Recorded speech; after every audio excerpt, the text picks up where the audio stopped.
This weekend, WrestleMania finally arrives, and despite a mostly god-awful build, it still has a card full of exciting matches. So let's get started, because tonight or not, there are way too many matches. I'm Point Wrestling, and these are my predictions for the 14 announced matches.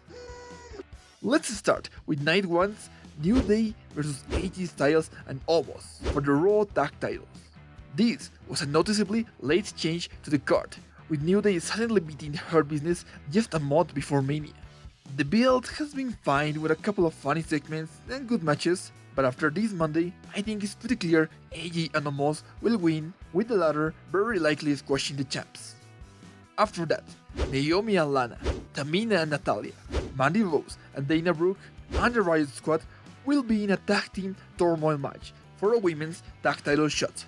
The women's tag division hasn't been given much time nor interesting stories for a while now, and none of these teams feel like they got any kind of momentum after being beaten at every turn possible. So, unless a makeshift team like Bayley and Charlotte joins the fray, I'm going for Lana and Naomi simply because we never got a proper ending to that story. We also have Cesaro vs Seth Rollins. This is a match that no matter what happened would always deliver. The fact we got a decent storyline out of it is just a plus. The question is, will Cesaro actually pull it off and get the biggest win of his WWE career? Or will WWE go back to the status quo and push the established star over the fan favorite? For once, I'll have faith in WWE and say Cesaro gets the job done and hopefully receives an actual push near the top of the card. Later on, Braun Strowman battles Shane McMahon in a steel cage match. This match had one of the worst builds of the show, with excruciatingly long and awkward segments filled with garbage dialogue and baffling reasonings towards anything going on. Let's just hope it all ends quickly at Mania, probably with Braun tossing Shane off of something tall. Next, there's Bad Bunny and Damian Priest vs The Miz and John Morrison. Normally, I wouldn't care that much about a celebrity storyline, but I was kind of thrilled to see this one, since I expected Damian Priest to get some mainstream attention by being alongside Bunny. However, I was pleasantly surprised by most of Bunny's TV appearances, which were pretty good by celebrity standards. It has been one of the best celebrity storylines they've done in a while, and should lead to the obvious win by a Priest and Bunny. Following that, we have Sasha Banks vs Bianca Belair for the SmackDown Women's title. This has one of the rockiest storylines going into the show, with 2 months of it wasted on a terrible feud against Jackson Baszler featuring Reginald, where they lost over and over again for no good reason.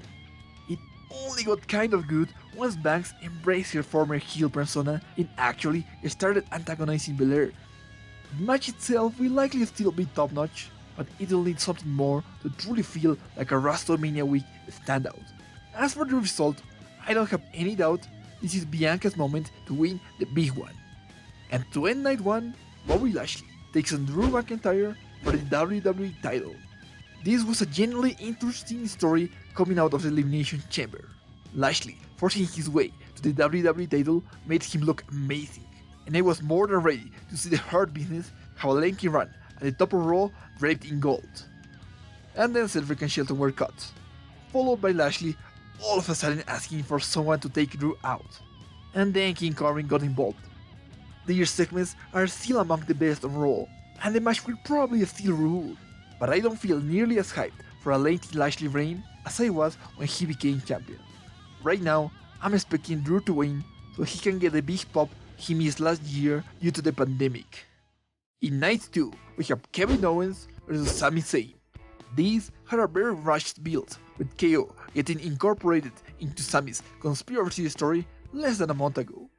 Thankfully, both guys are great performers and have made the most out of it, even with the randomly shoehorned Logan Paul. These guys have faced off so many times they could steal the entire weekend with ease. But I think whatever involvement Logan Paul has will impact the ending and likely give Sami the win.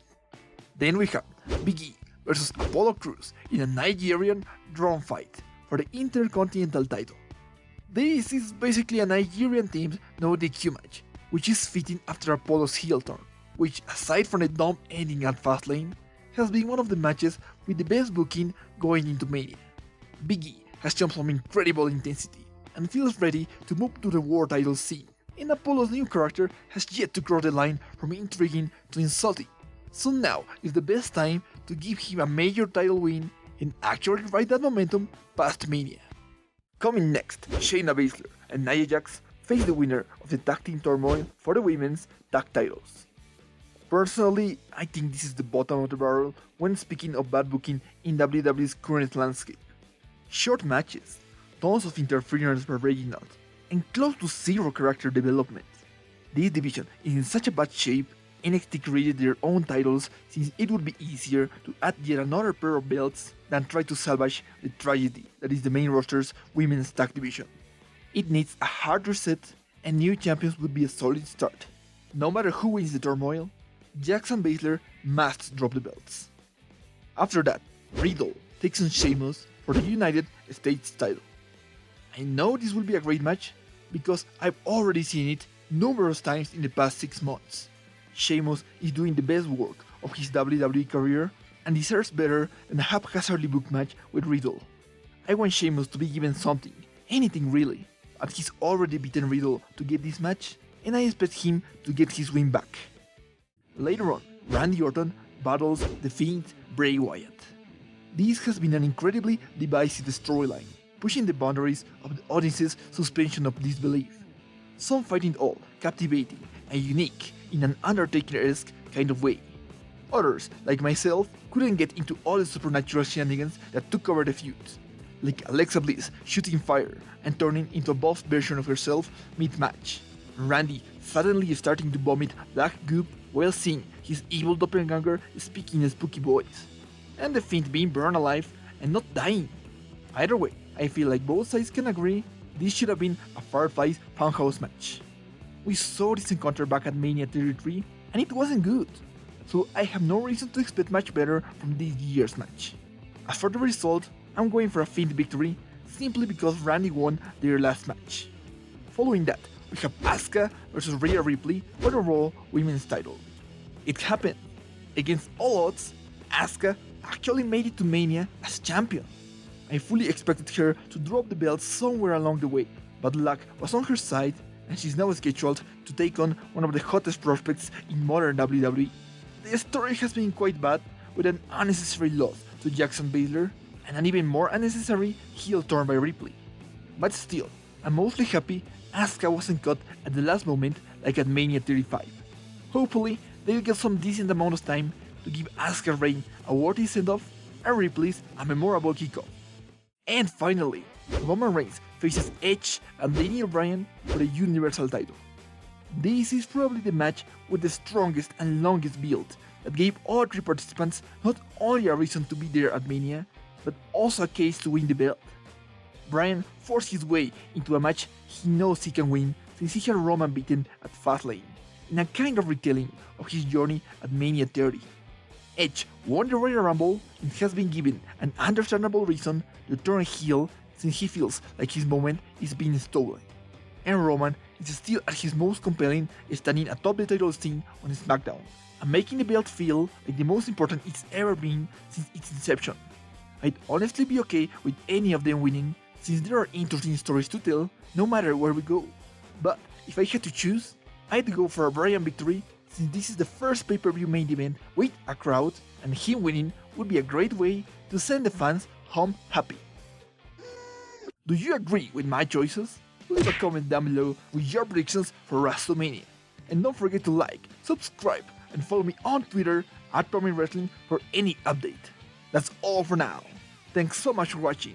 Until next time, see ya!